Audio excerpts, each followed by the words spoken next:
Assalamualaikum warahmatullahi wabarakatuh. Perkenalkan, nama saya Ahmad Saiful Latif, CGP Angkatan 11 dari Kabupaten Blora. Pada kesempatan kali ini saya akan menyampaikan diseminasi budaya positif dalam upaya membentuk profil pelajar Pancasila aksi nyata modul 1.4. Tujuan dari diseminasi kali ini yaitu menyebarkan pemahaman mengenai budaya positif terkait perubahan paradigma belajar, disiplin positif, motivasi perilaku manusia, kebutuhan dasar, keyakinan kelas, posisi kontrol guru, dan segitiga restitusi dalam upaya membentuk profil pelajar Pancasila.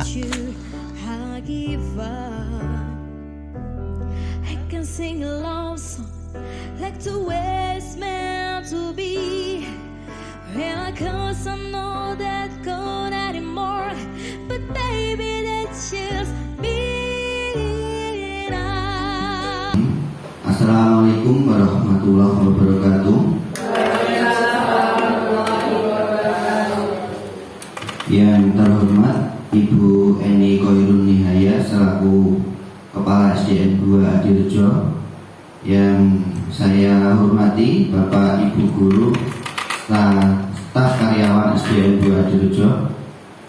Sebelumnya marilah kita panjatkan puji syukur kehadirat Allah Subhanahu wa Ta'ala, di mana pada kesempatan siang kali ini kita dapat berkumpul dalam keadaan sehat walafiat tanpa kurang suatu apapun.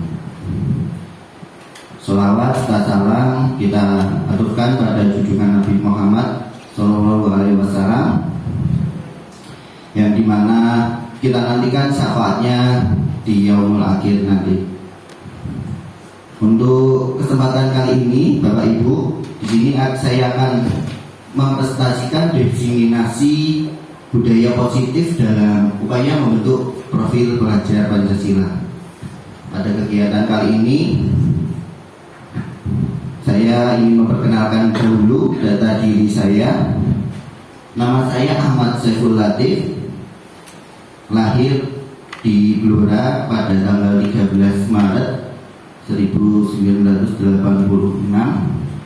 alamat Jalan Gunung Wilis nomor 16B, Kunden Blora, instansi SDN 2 Adirejo, dan saya merupakan CGP Angkatan 11 Kabupaten Blora. Sebelum kita memasuki pada acara selanjutnya,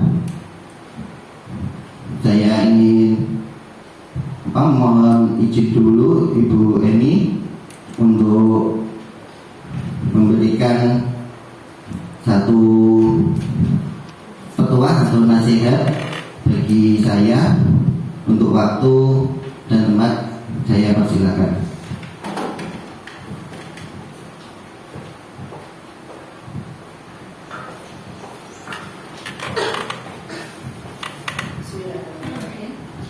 Assalamualaikum warahmatullahi wabarakatuh. Waalaikumsalam warahmatullahi wabarakatuh.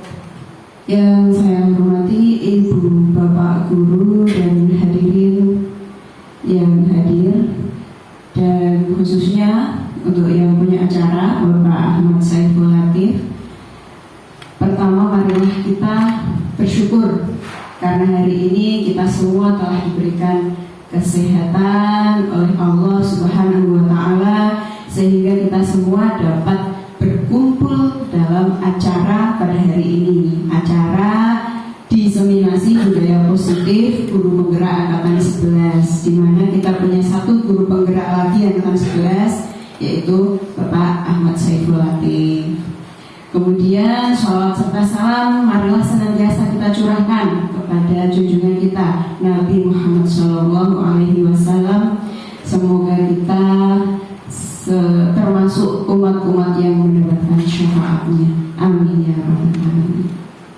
Baik, ini adalah event kita yang kedua kalinya.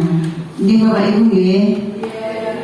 Semangatnya mana Bapak Ibu? Senyumnya mana? Nah, marilah event-event seperti ini, karena Bapak Ibu sudah pernah mengikuti sebelumnya, ini yang kedua kalinya, sebagaimana Pak Saiful dulu juga ikut sebagai peserta ketika diseminasi angkatan 10. Sekarang gantian Pak Saiful yang menjadi pemeran utamanya, nggih Pak Saiful nggih. Mari walaupun sudah mungkin berulang, Ibu Bapak, mari kita ikuti dengan hati yang tetap bahagia, dengan ikhlas. Mari kita simak, karena jangan khawatir terjadi wis tahu, tidak. Kita nanti akan mendapatkan sudut pandang baru, karena dari tiap penyampai itu pasti ada titik berat atau garis bawah yang berbeda dari sudut pandang penyampainya. Saya yakin akan ada hal-hal baru lagi yang bisa kita pelajari pada acara hari ini nanti. Jadi mohon diikuti dengan tulus, ikhlas sampai akhir, nggih Ibu Bapak nggih. Dan untuk Pak Saiful, saya ucapkan selamat sudah sampai di tahap ini, modul 1.4 ya Pak ya. Dan ini adalah dimana jenengan mendiseminasikan, dalam artian jenengan berbagi kepada rekan-rekan semuanya tentang apa yang sudah jenengan pelajari, dengan harapan teman-teman bisa mendapatkan inspirasi dari apa yang sudah Pak Saiful pelajari. Ini seperti berbagi praktik baik lah istilahnya. Nanti Pak Saiful akan menceritakan apa yang sudah dipelajari, sudah dipraktikkan. Harapan saya Ibu Bapak nanti bisa mengambil baiknya, mengambil contohnya, dan dilaksanakan di kelas masing-masing. Seperti itu Ibu Bapak. Kemudian saya ucapkan juga terima kasih atas persiapan dan penyelenggaraan acara ini. Untuk Pak Saiful sudah mempersiapannya, terima kasih. Untuk rekan-rekan yang bersedia mendukung dan menghadirinya juga saya ucapkan terima kasih. Kenapa saya ucapkan terima kasih? Ini adalah sebuah gerakan yang nyata, yang nantinya bisa membawa pengaruh positif untuk sekolah kita. Harapan saya seperti itu. Dengan mungkin tugas pelatihan seperti ini bisa saja loh kita sepelekan, gak usah dilakoni tenanan seperti itu. Tapi dengan diadakannya seperti ini, Pak Saiful mengadakan persiapan dengan sungguh-sungguh, mengadakan acara dengan sungguh-sungguh, teman-teman mengikuti semuanya juga dengan sungguh-sungguh. Saya yakin dengan dilaksanakan seperti itu pasti nanti akan ada manfaatnya dan pelajaran yang bisa diambil atau pengetahuan-pengetahuan baru yang bisa diserap dan diterapkan nantinya. Dan itu menjadi harapan saya. Mungkin itu saja yang bisa saya sampaikan. Mari kita ikuti acara hari ini dengan bersemangat nih Ibu Bapak, dengan hati gembira, tulus, ikhlas. Kita dukung apa yang menjadi kewajiban rekan kita yang dilaksanakan hari ini. Demikian dari saya Pak Saiful. Semoga lancar nanti acaranya nggih. Semoga sampai akhir dapat berjalan dengan lancar. Apabila ada kesalahan kata dari sambutan saya hari ini, mohon dimaafkan. Cukup dari saya. Wassalamualaikum warahmatullahi wabarakatuh.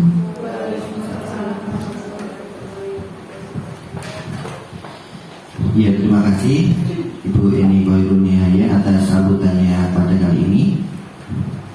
Untuk Bapak Ibu sekalian, di sini saya ingin menyampaikan diseminasi itu bukan terus saya mengajari Bapak Ibu, bukan ya. Di sini saya ingin berbagi praktik baik ya.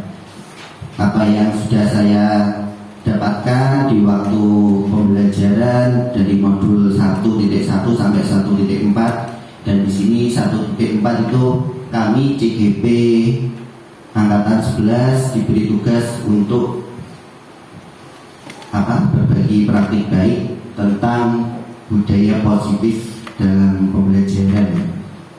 Sebelumnya, karena tadi Bapak Ibu Guru juga sudah melaksanakan tugas mengajar ya, pastinya Bapak Ibu Guru juga merasakan sedikit lelah. Sebelum kita memasuki acara pertama, marilah kita mengadakan ice breaking dulu ya Bapak Ibu. Di sini ice breakingnya nanti kita melakukan senam ringan-ringan saja ya, dengan irama lagu Gundul-Gundul Pacul. Tentunya Bapak Ibu Guru sudah hafal semua ya 6 lagu Gundul-Gundul Pacul. Tapi di sini nanti akan saya praktekkan dengan gerakan ya. Nadanya gundul-gundul bacol, tapi kita ubah dengan lirik. Kepala, telinga, pundak, ndak, lutut, kaki. Kepala, telinga, pundak, ndak, lutut, kaki. Tangan di pinggang, pinggulnya digoyang-goyang. Tangan di pinggang, pinggulnya digoyang-goyang. Sambil berdiri ya Bapak Ibu, dimohon untuk berdiri. Cari tempat yang nyaman, mungkin bisa keluar dari tempat duduknya dahulu.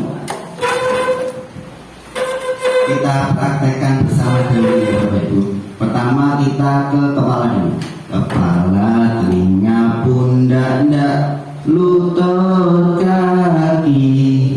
Kepala, telinga, pundak, ndak, lutut, kaki. Tangan di pinggang, pinggulnya digoyang-goyang. Tangan di pinggang, pinggulnya digoyang-goyang. Sekarang Bapak Ibu yang nyanyi, saya yang memperagakan ya.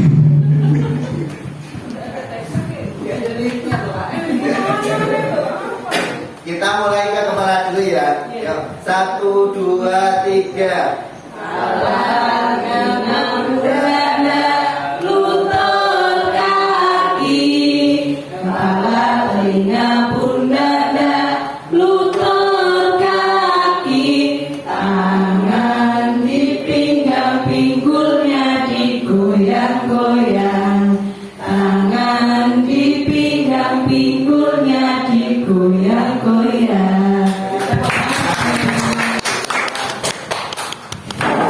Terima kasih ya.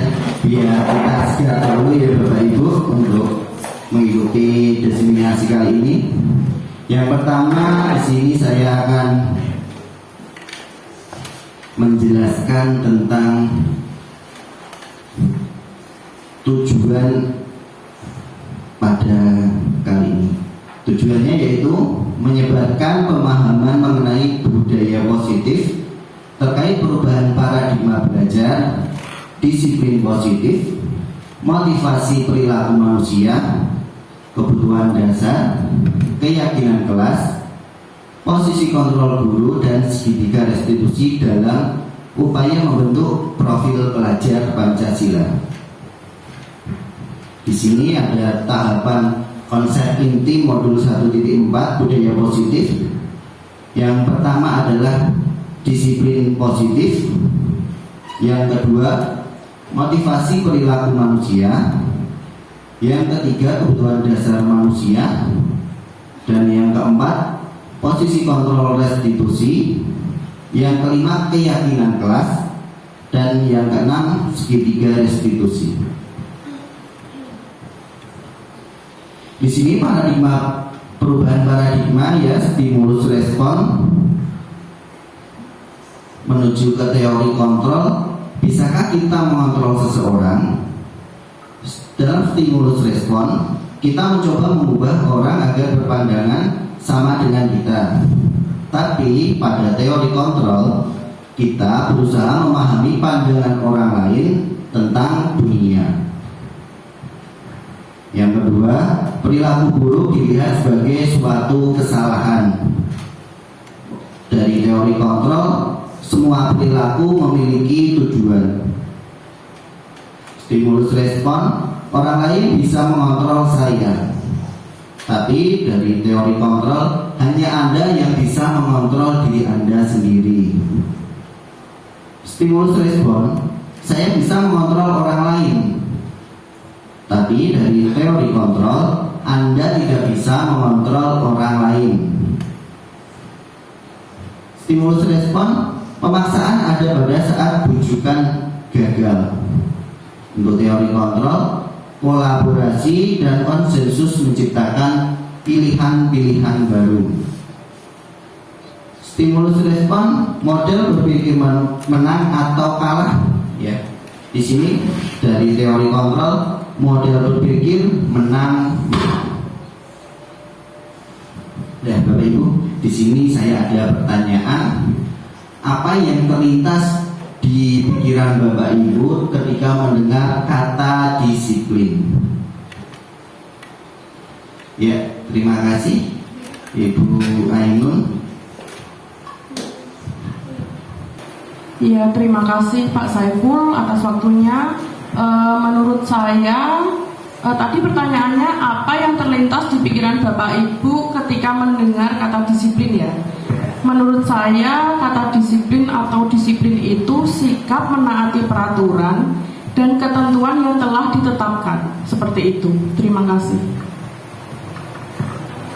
Ya, terima kasih. Beri tangan atas jawabannya Bu Ainun. Ya, terima kasih atas jawabannya Bu Ainun.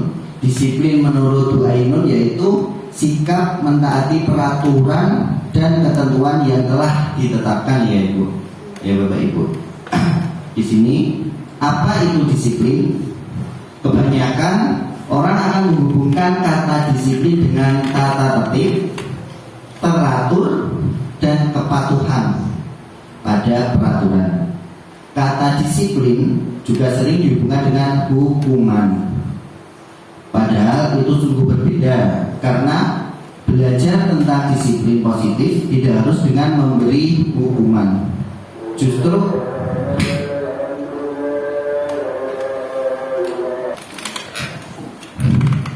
itu adalah salah satu alternatif terakhir dan kalau perlu tidak digunakan sama sekali. Dalam budaya kita, makna kata disiplin dimaknai menjadi suatu yang dilakukan seseorang pada orang lain untuk mendapatkan kepatuhan. Kita cenderung menghubungkan kata disiplin dengan ketidaknyamanan. Disiplin menurut Ki Hajar Dewantara, Ki Hajar Dewantara menyatakan bahwa untuk mencapai kemerdekaan atau dalam konteks pendidikan kita saat ini, untuk menciptakan murid yang merdeka, syarat utamanya adalah harus ada disiplin yang kuat. Disiplin yang dimaksud adalah disiplin diri yang memiliki motivasi internal. Jika kita tidak memiliki motivasi internal, maka kita memerlukan pihak lain untuk mendisiplinkan kita atau motivasi eksternal, karena berasal dari luar bukan dari dalam diri kita sendiri. Disiplin menurut Gosen, pemikiran Ki Hajar Dewantara, sejalan dengan pandangan Diane Gosen dalam bukunya Restructuring School Discipline tahun 2001. Diane menyatakan bahwa arti dari kata disiplin berasal dari bahasa Latin disciplina yang artinya belajar. Kata disiplin juga berasal dari akar kata yang sama dengan disciple atau murid atau pengikut.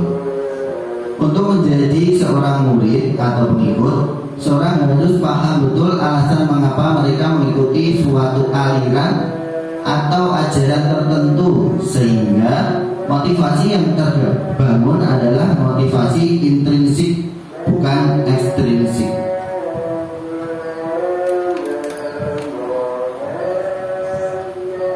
Di sini kita sering ya kata disiplin kita hubungkan dengan hukuman atau sering disebut dengan identitas gagal. Pada hukuman, murid atau anak belajar menyembunyikan kesalahan. Identitas sukses, disiplin, konsekuensi, murid atau anak belajar taat peraturan. Pada restitusi, murid atau anak belajar memecahkan masalah. Identitas gagal pada hukuman mencoba mengontrol anak dengan penguatan negatif, membayar impas kesalahan yang mereka lakukan.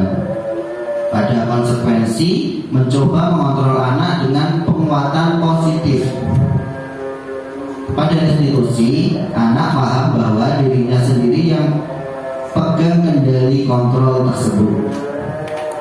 Pada identitas gagal, hukuman, dampak pada murid yaitu murid menjadi mudah marah, merasa bersalah, merasa rendah diri, dan juga juga bisa mengasingkan diri mereka. Untuk konsekuensi, kehilangan hak waktu jeda seorang diri atau time out, penahanan atau detention. Untuk restitusi, murid atau anak tidak kehilangan waktu, namun bersemangat untuk memperbaiki diri dari kesalahan yang mereka perbuat. Dari identitas gagal berupa hukuman, tiba-tiba atau tidak diharapkan atau sangat melukai perasaan murid itu sendiri. Dari konsekuensi sudah diketahui atau masuk akal. Untuk restitusi berupa undangan untuk mengadakan restitusi. Hukuman biasanya dibuat oleh guru. Untuk konsekuensi dibuat oleh guru dan murid atau anak. Pada restitusi dibuat oleh murid atau anak itu sendiri. Dari identitas gagal berupa hukuman, menyakitkan, guru menjalani konsekuensi dengan menyalahkan, mengkritik, menyindir, bahkan bisa juga dengan cara merendahkan. Identitas sukses disiplin dengan konsekuensi membantu guru menyatakan peraturan, melakukan peringatan, dan menerapkan konsekuensi. Dari restitusi menguatkan, guru menyebutkan keyakinan kelas, membimbing kerangka acuan berpikir restitusi murid atau anak. Pada disiplin positif menurut Ki Hajar Dewantara, syarat utama merdeka belajar adalah adanya disiplin yang memiliki motivasi internal atau motivasi dari diri sendiri. Disiplin diri juga mempelajari bagaimana cara murid mengontrol dan menguasai diri untuk memilih tindakan yang mengacu pada nilai-nilai yang mereka hargai. Sebagai pendidik, tujuan kita adalah menciptakan murid yang memiliki disiplin diri sehingga mereka bisa berperilaku dengan mengacu pada nilai-nilai kebijakan universal. Proses pembentukan disiplin diri itulah yang kita sebut dengan disiplin positif. Disiplin positif, nilai kebajikan universal, dan profil pelajar Pancasila. Nilai kebajikan universal adalah nilai-nilai kebajikan yang disepakati bersama oleh sekelompok orang sebagai fondasi sikap dan perilaku. Pendidikan di Indonesia memiliki sebuah payung besar yang berisi nilai-nilai kebajikan universal yang biasa kita sebut dengan profil pelajar Pancasila, yang memiliki 6 dimensi utama, yaitu beriman dan bertakwa kepada Tuhan Yang Maha Esa dan berakhlak mulia, mandiri, bergotong royong, berkebinekaan global, bernalar kritis, dan kreatif. Nilai-nilai tersebut yang menjadi rujukan dalam membentuk disiplin positif di sekolah. Nah, di sini saya akan ada pertanyaan lagi, Bapak Ibu. Menurut Bapak Ibu, apa yang melatar belakangi seorang murid menjadi rajin belajar? Ada yang bisa menjawab? Ya, Bu Fitri. Iya, terima kasih pertanyaannya Pak Saiful. Pertanyaan tadi, apa yang melatar belakangi seorang murid menjadi rajin belajar nih Pak? Motivasi dari siswa itu sendiri. Banyak dari guru, jika muridnya nggak mau belajar pasti diremehkan. Kebanyakan seperti itu Pak. Seperti yang disampaikan tadi sama Pak Saiful di awal, ya kita sebagai seorang guru itu tidak bisa mengontrol murid, mengontrol orang lain. Kita hanya bisa mengontrol diri kita sendiri. Begitu juga dengan murid, Pak. Dia tidak bisa mengontrol yang lain, dia bisa mengontrol dirinya sendiri untuk memotivasi dirinya sendiri, bagaimana dirinya sendiri itu bisa belajar lebih rajin lagi. Seperti itu, Pak. Terima kasih. Ya, terima kasih atas jawaban Ibu Fitri. Beri tepuk tangan untuk jawaban dari Bu Fitri. Ya, sangat bagus sekali ya tadi jawaban dari Bu Fitri, yaitu motivasi dari diri sendiri ya, dari mereka sendiri ya Bu, atau motivasi apa tadi, internal ya dari mereka. Jadi apa yang akan mereka lakukan untuk rajin belajar atau giat belajar, yaitu memotivasi dirinya sendiri tanpa mereka mengandalkan mendapat imbalan atau hukuman dari yang mereka perbuat itu. Terima kasih.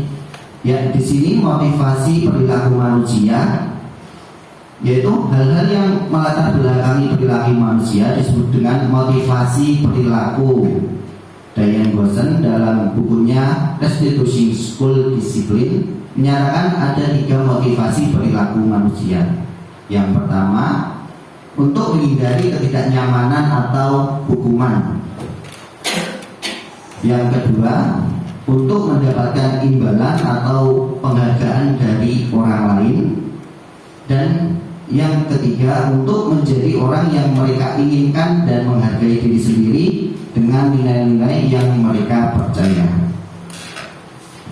Dari teori motivasi perilaku manusia, untuk menghindari ketidaknyamanan atau hukuman, apa yang akan terjadi apabila saya tidak melakukannya?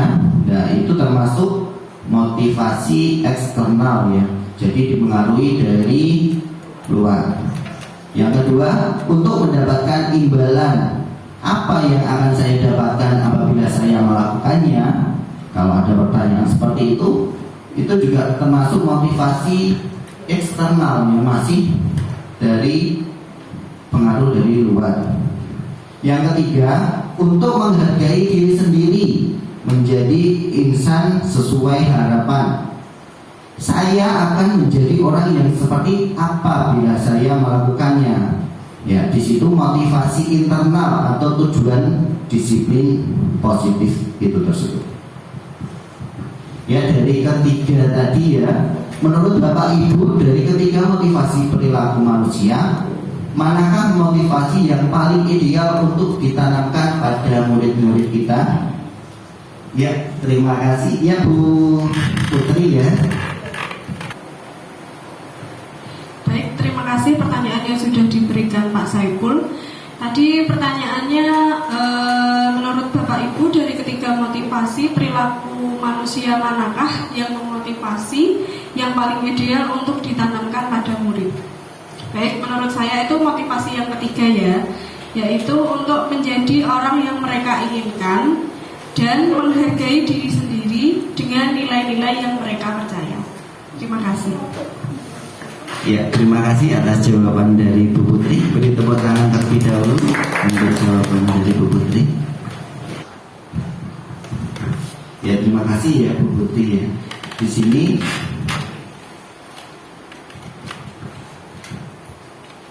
motivasi perilaku ideal, motivasi perilaku manusia yang paling ideal untuk ditanamkan pada murid adalah motivasi nomor 3 ya, seperti jawaban Bu Putri tadi. Karena dengan memiliki motivasi tersebut, anak-anak telah memiliki motivasi intrinsik yang berdampak jangka panjang serta tidak terpengaruh pada adanya hukuman atau hadiah. Mereka akan tetap berperilaku baik yang berlandaskan nilai-nilai kebajikan karena mereka ingin menjadi orang yang menjunjung tinggi nilai-nilai yang mereka hargai dan yakini. Ini pengalaman saya di kelas saya sendiri ya Bapak Ibu. Seperti tadi itu, kalau di kelas saya masih anak-anak itu masih terpengaruh dengan namanya hukuman atau hadiah. Karena apa? Karena sewaktu saya ada di lokasi atau di kelas, anak-anak dapat mengikuti pembelajaran dengan baik, dengan semangat. Tetapi ada kesempatan waktu saya mau ke belakang, saya tinggal sebentar, itu anak-anak biasanya sudah bermain sendiri. Ya, di situ tugas saya juga semoga kedepannya dapat membimbing anak-anak untuk menjadi memotivasi mereka dari dirinya sendiri atau motivasi intrinsik tadi ya. Menurut Bapak Ibu, apa saja yang menjadi kebutuhan dasar manusia? Saya. Ya, terima kasih Bu Devi. Baik, terima kasih untuk waktunya nih Pak Saiful. Tadi pertanyaannya adalah, menurut Bapak Ibu apa saja yang menjadi kebutuhan dasar manusia? Menurut saya ada 5 kebutuhan dasar manusia, yaitu pertama, bertahan hidup, kebebasan, kesenangan, penguasaan, dan yang paling penting bagi saya, cinta dan kasih sayang. Iya, jawabannya yang sangat bagus ya, beri tepuk tangan. Jawaban Bu Devi. Ya, terima kasih atas jawaban Bu Devi ya, jawabannya sangat sempurna sekali. Mungkin karena kemarin kita juga sudah melakukan diseminasi dari angkatan 11 yaitu Bu Fitri ya Bu. Jadi kita di sini juga mengulas kembali. Jadi banyak di sini banyak materi-materi yang sudah Bapak Ibu dapatkan sebelumnya. Dan saya terima kasih Bapak Ibu guru dari kemarin untuk diseminasi Bu Fitri. Berarti ilmu yang didapat bisa diterapkan oleh Bapak Ibu ya. Jadi untuk menjawab pertanyaan ini tanpa ragu, tanpa salah, tanpa ada kata-kata yang pedot-pedot gitu ya. Ya, di sini ada 3 kebutuhan dasar manusia. Kebutuhan dasar manusia ada 5 ya tadi. Yang pertama kebutuhan untuk bertahan hidup atau survival. Yang kedua, kasih sayang dan rasa diterima atau love and belonging. Yang ketiga, kebebasan atau freedom. Yang keempat, kesenangan atau fun. Yang kelima, penguasaan atau power. Ya, di sini tadi Bu Devi, kenapa yang kelima itu tadi Bu Devi sangat semangat sekali tentang cinta dan kasih sayang itu? Apa ada pengalaman dari murid Bu Devi? Iya, karena kan kalau sama anak kita memberikan cinta dan kasih sayang, pasti anak-anak akan lebih dekat dengan kita dan semangat untuk belajar, Pak. Oke, ya Bu, jawaban yang sangat bagus ya Bu. Karena dengan cinta dan kasih sayang, anak-anak akan lebih semangat dalam pembelajaran atau dalam mengikuti apa yang akan kita sampaikan. Ya, semoga dari pengalaman Bu Devi itu juga bisa saya terapkan di kelas saya ya Bu. Dengan rasa cinta dan kasih sayang, kita dapat ibaratnya lebih mengetahui apa kebutuhan anak itu. Jadi kita tidak hanya menuntut, tapi kita sebagai guru bisa menjadi guru yang menuntun bagi murid-murid kita. Terima kasih ya Bu Devi. Nah, di sini ada pertanyaan kembali. Menurut Bapak Ibu, bagaimana peran guru dalam menegakkan kedisiplinan di sekolah? Iya, Bu Tari mau mencoba menjawab. Terima kasih. Oke, terima kasih atas waktunya yang diberikan. Di sini menurut saya peran guru dalam menegakkan kedisiplinan di sekolah yaitu dengan kita menempatkan sebagai posisi kontrol untuk anak-anak. Terima kasih. Ya, beri tangan untuk jawaban dari Bu Tari. Ya, dari jawaban Bu Tari yaitu kita menempatkan posisi sebagai kontrol, ya posisi kontrol. Ya, kita di sini akan membahas posisi kontrol restitusi. Posisi kontrol restitusi adalah peran yang diambil oleh guru untuk menegakkan disiplin positif di sekolah. menurut Diane Gosen terdapat 5 posisi kontrol guru dalam proses restitusi. Yang pertama ada hukuman, yaitu penghukum. Yang kedua pembuat rasa bersalah. Yang ketiga kita tempatkan sebagai teman. Yang keempat kita sebagai pemantau. Dan yang kelima kita sebagai manajer. Pada posisi kontrol penghukum ya, pada posisi ini kita sebagai guru menggunakan hukuman baik secara fisik maupun secara verbal atau perkataan untuk menegakkan kedisiplinan itu sendiri. Ciri khasnya yaitu penggunaan nada bahasa tinggi dan menghabis.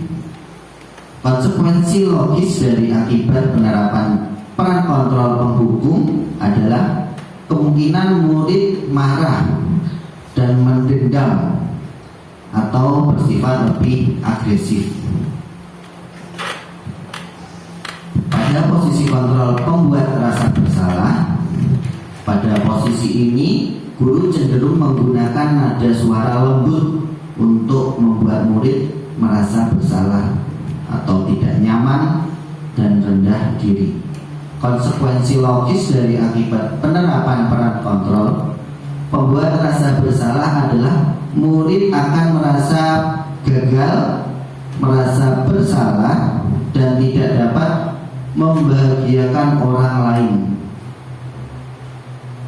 Pada posisi kontrol teman, guru pada posisi ini tidak akan menyakiti murid, namun akan tetap berupaya mengontrol murid melalui pendekatan. Dampak positif posisi kontrol teman yaitu terjalin hubungan baik antara guru dan murid.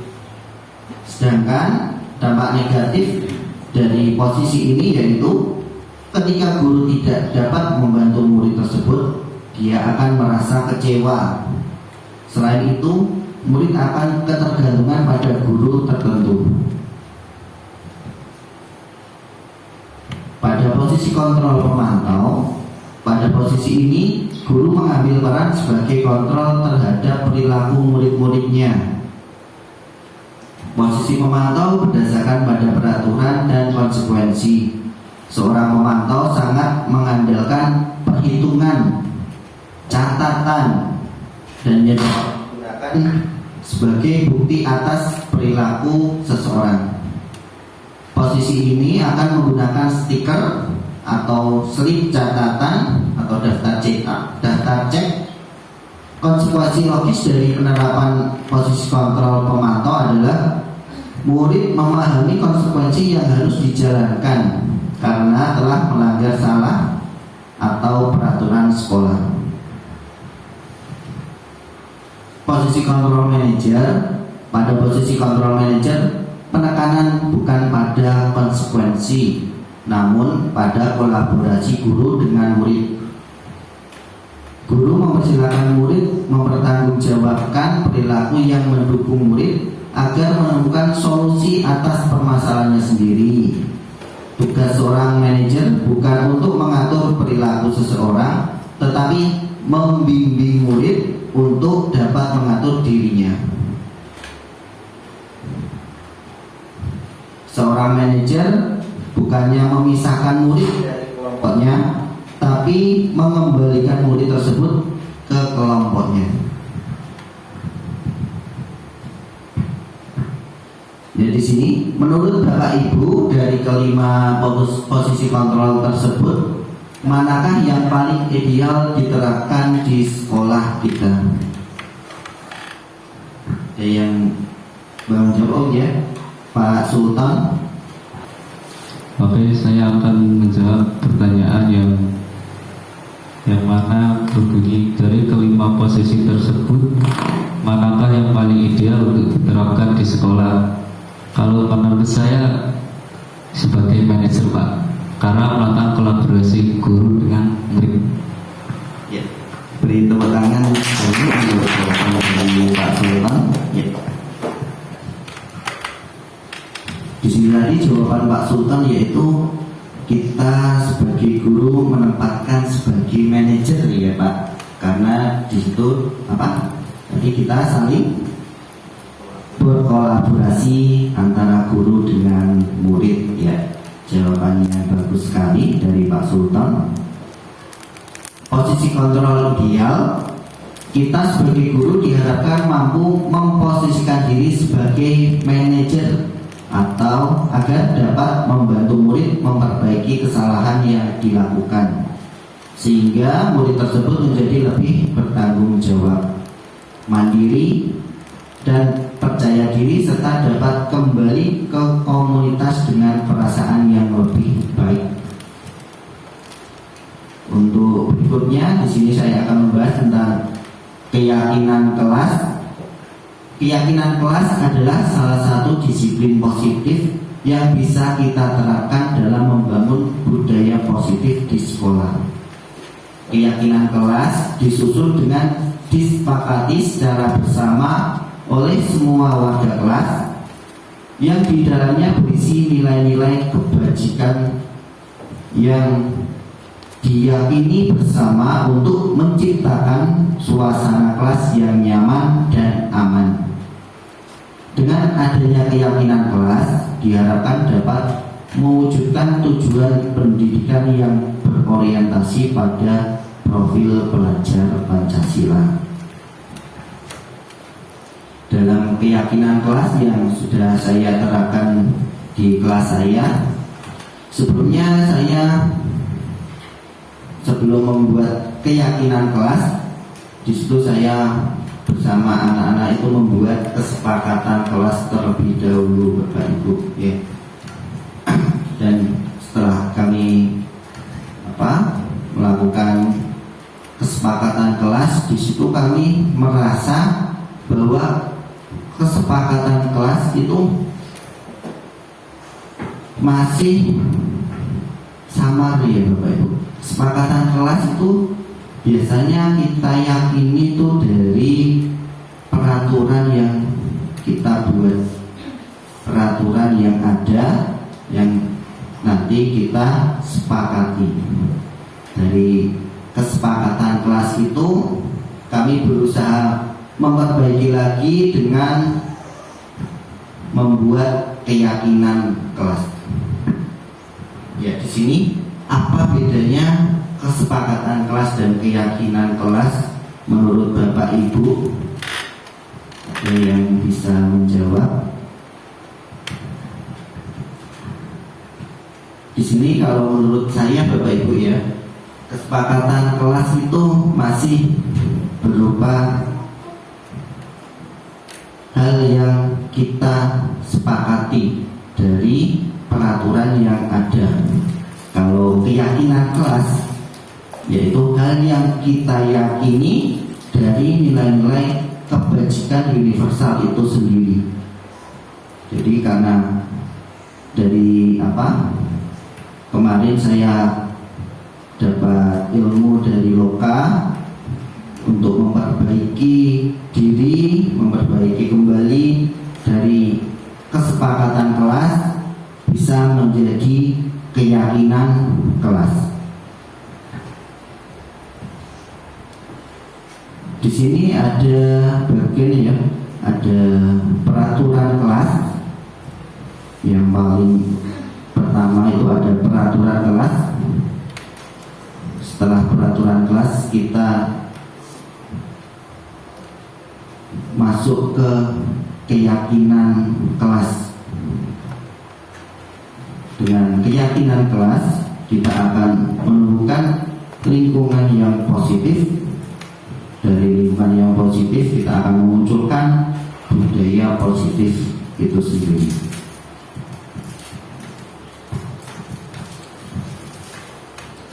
Proses penyusunan keyakinan kelas di sini ya. Yang pertama, guru meminta semua murid di kelas untuk menuliskan apa saja aturan yang perlu disepakati bersama di kelas. Semua usulan dari murid ditulis di lembar kertas dan ditambahkan di papan tulis. Kalimat-kalimat yang sudah disepakati menjadi keyakinan kelas diubah menjadi kalimat positif.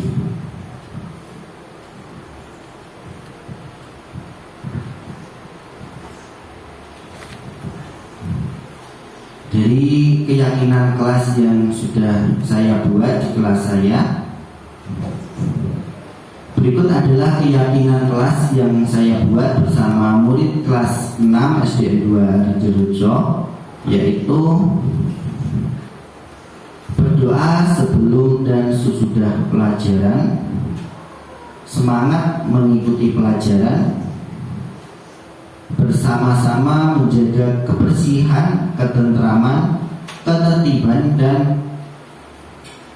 kenyamanan kelas, mengutamakan musyawarah untuk menyelesaikan masalah, saling menghormati, dan menerapkan 5S, yaitu senyum, sapa, salam, sopan, dan santun. Dan berikutnya, saling membantu, kerjasama, dan gotong royong dalam kebajikan. Berikutnya saya akan masuk ke segitiga restitusi. Sebelum saya masuk ke segitiga restitusi, kelihatannya Bapak Ibu guru sudah mulai capek ya. Di sini saya akan mengembalikan fokus Bapak Ibu guru dengan ice breaking sejenak.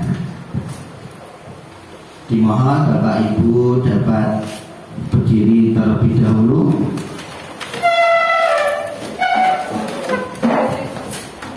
Di sini tidak seperti tadi Bapak Ibu melakukan gerakan-gerakan yang cukup banyak. Di sini saya akan memberikan gerakan hanya 2 gerakan dari Bapak Ibu guru dan Ibu kepala sekolah juga.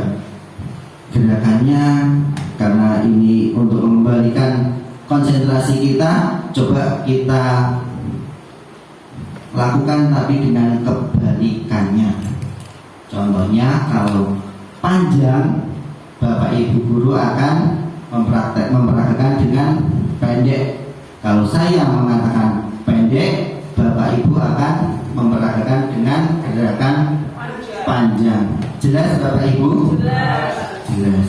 Kita coba ya Bapak Ibu. Panjang. Oke ya. Ya betul seperti kayak begini. Pasti beri tepuk tangan dulu ya.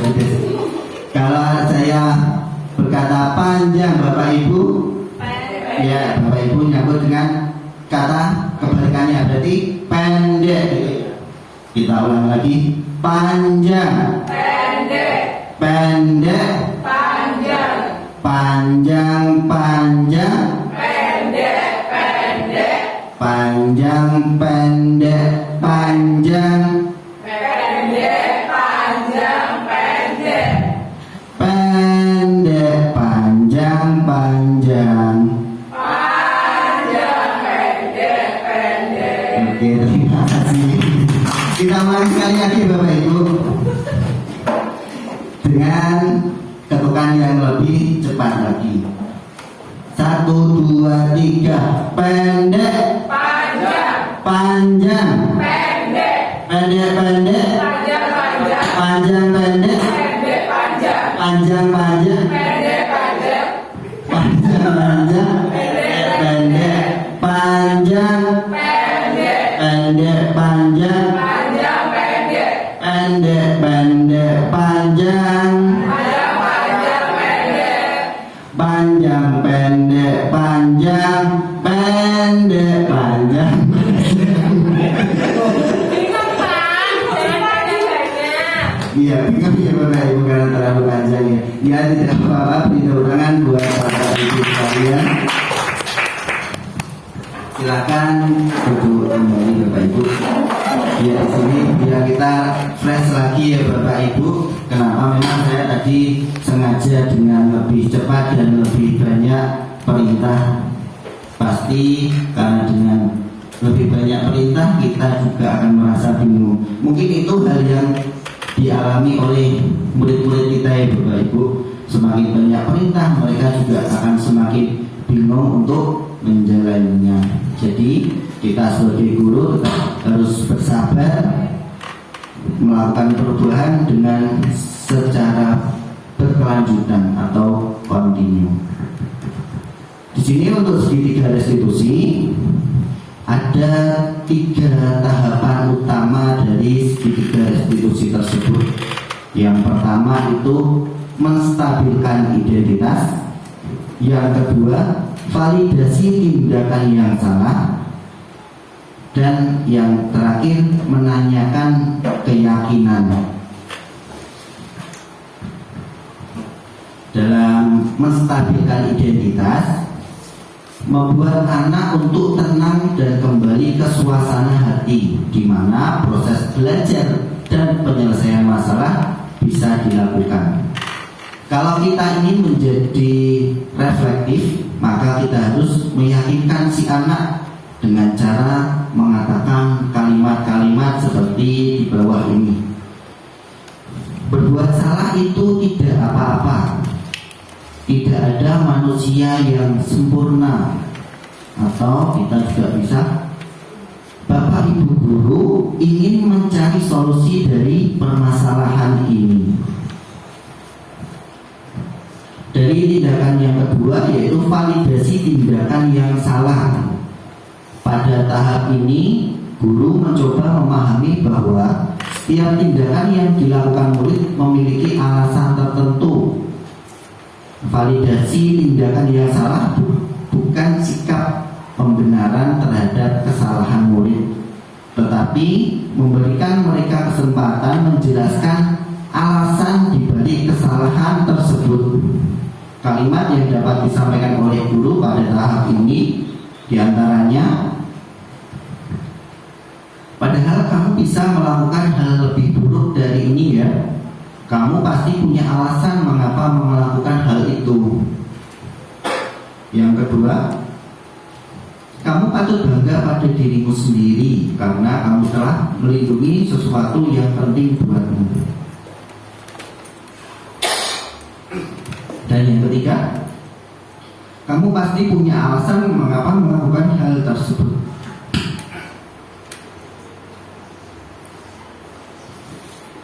Tindakan yang ketiga yaitu menanyakan keyakinan. Pada tahapan ini guru menuntun murid kembali kepada nilai-nilai dan keyakinan yang dia yakini untuk memperbaiki kesalahan yang mereka lakukan dan kembali menjadi orang seperti yang mereka inginkan. Nilai-nilai tersebut merujuk pada nilai-nilai keyakinan kelas. Pada tahapan ini kalimat yang sering digunakan yaitu apa keyakinan kelas yang kita percayai. Yang kedua, keyakinan apa yang belum kamu tunjukkan. Yang ketiga, kita juga bisa memberikan kalimat apakah tindakanmu mencerminkan keyakinan kelas tersebut. Di sini berikut adalah contoh posisi kontrol manajer dengan menerapkan segitiga restitusi yang saya lakukan Bapak Ibu. Saya mau tanya tadi ya. Nah, hari ini karena garisnya patah. Ya Pak, tapi saya tak sengaja final. Final ini tulis. Oh, iya. Pasti jengkel juga ya. Tapi Pak Saiful tahu kita di sini tidak mencari siapa yang salah. Kita di sini itu mencari solusi bersama. Setuju? Ya Pak.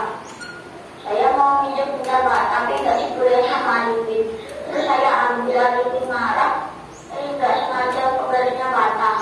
Padahal biasanya kalau Arifin minjem barang saya, ke saya pinjemin Pak. Kan nggak adil Pak. Gitu ya. Padahal ini bisa melakukan hal lebih parah lagi ya. Tapi selama ini aku diam saja. Sampai nggak sengaja malah matahin garis milik Arifin. Ya Pak. Ya, tapi coba bikin renungkan bagaimana keyakinan kelas kita mengenai yang kamu lakukan tersebut. Sikap menghargai milik orang lain Pak. Iya, Terus bagaimana menurut kamu jika mengerti milik orang lain? Tanggung jawab saat meminjam barang, Pak, dan tidak boleh mengambil barang orang lain tanpa izin. Ya, itu ya. Kalau kamu lakukan kearifin itu bagaimana? Enggak seharusnya saya mengambil menggaris hari ini tanpa izin, Pak. Bahkan saya mematahkannya. Ya, lalu menurut Habibin, idealnya bagaimana agar Habibin tetap menjadi orang yang menghargai milik orang lain? Saya boleh mengganti penggarisnya hari ini, Pak, sebagai permintaan maaf dan tanggung jawab saya. Kalau Habibin setuju sih boleh-boleh saja. Oke, deal ya. Masalah penggaris sudah ada solusinya. Kamu boleh berbangga dengan keberhasilan mempertahankan nilai keyakinan kelas kita.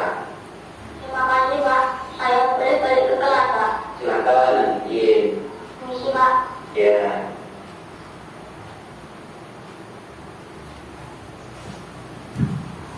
Tapi ingin Pak Said.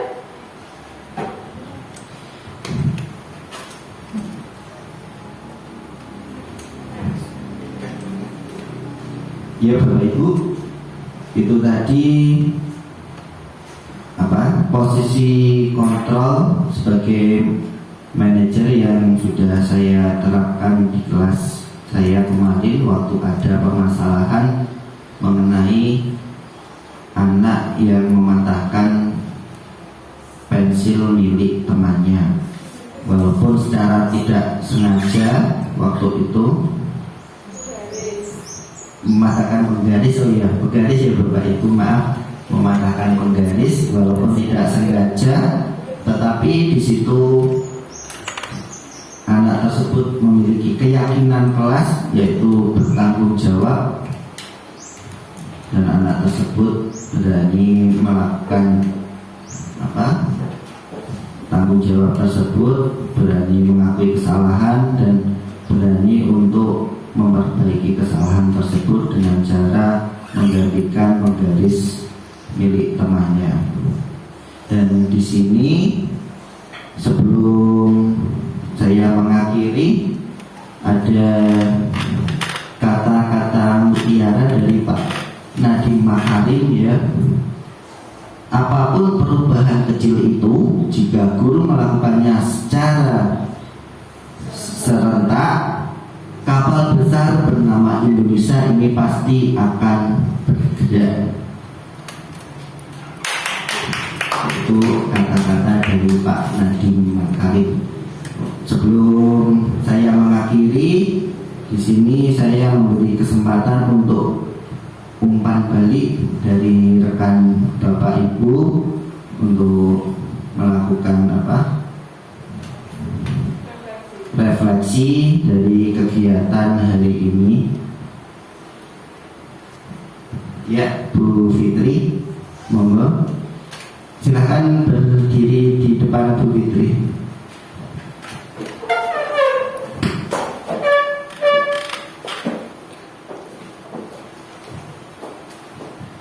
Terima kasih sebelumnya atas waktu yang sudah diberikan kepada saya. Terima kasih kepada Pak Saiful atas berbagi ilmunya hari ini, sangat bermanfaat sekali bagi kami semuanya.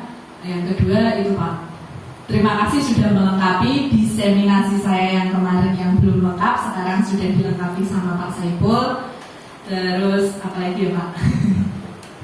Oh ya, mengingatkan kembali kepada saya, merefleksi lagi apa ilmu yang sudah saya dapat di modul 1.4 yaitu budaya positif. Saya bisa mengingat kembali apa lagi yang harus dilakukan, apalagi yang harus saya serap dari yang sudah Bapak sampaikan hari ini. Semoga kami para guru SDN 2 Adirejo bisa merefleksikan ilmu yang sudah kami dapat hari ini. Terima kasih. Terima kasih Bu Fitri, beri tepuk tangan atas refleksi dari Bu Fitri. Ya, saya juga ingin mengucapkan banyak terima kasih ya pada Bu Fitri khususnya dan rekan guru semuanya dan juga Ibu Kepala Sekolah dalam mengikuti CGP sampai di modul 1.4 ini. Dari teman lingkungan. Saya juga banyak menimba ilmu juga dari Bu Fitri karena CGP angkatan 10 jadi kakak tingkat saya. Di situ saya juga banyak belajar dari Bu Fitri bagaimana kita menyikapi tentang budaya positif ini dan caranya bagaimana untuk menerapkannya. Di situ saya juga sering sharing pada Bu Fitri juga, menyambangi kelas Bu Fitri, dan alhamdulillah dari situ saya juga mendapatkan inspirasi buat kelas saya nantinya untuk pembelajaran selanjutnya, untuk menangani permasalahan-permasalahan anak kita. Karena di sini juga ibaratnya SD kita memang benar SD negeri ya Bapak Ibu, tapi kita tidak boleh menolak murid-murid yang mempunyai kelebihan atau kebutuhan khusus. Jadi di sini kita semoga kedepannya dapat saling berkolaborasi memecahkan permasalahan tersebut, dan semoga kita juga menjadi guru-guru yang bisa menjadi panutan, bisa menuntun anak-anak, bukan hanya menuntut mereka untuk berhasil, tapi kita sebagai guru menjadi guru yang bisa menuntun anak-anak sesuai bakat dan minat mereka, sehingga apa cita-cita yang mereka miliki dapat terkabul di masa depan yang akan datang. Terima kasih. Sekian diseminasi saya pada hari ini, dan saya ucapkan banyak terima kasih pada Ibu Kepala Sekolah, Bapak Ibu, rekan semuanya sudah mengikuti kegiatan pada siang ini dengan bersemangat, dengan sungguh-sungguh, dan semoga ilmu pada kesempatan kali ini dapat bermanfaat bagi saya pribadi dan Bapak Ibu sekalian. Terima kasih. Wassalamualaikum warahmatullahi wabarakatuh.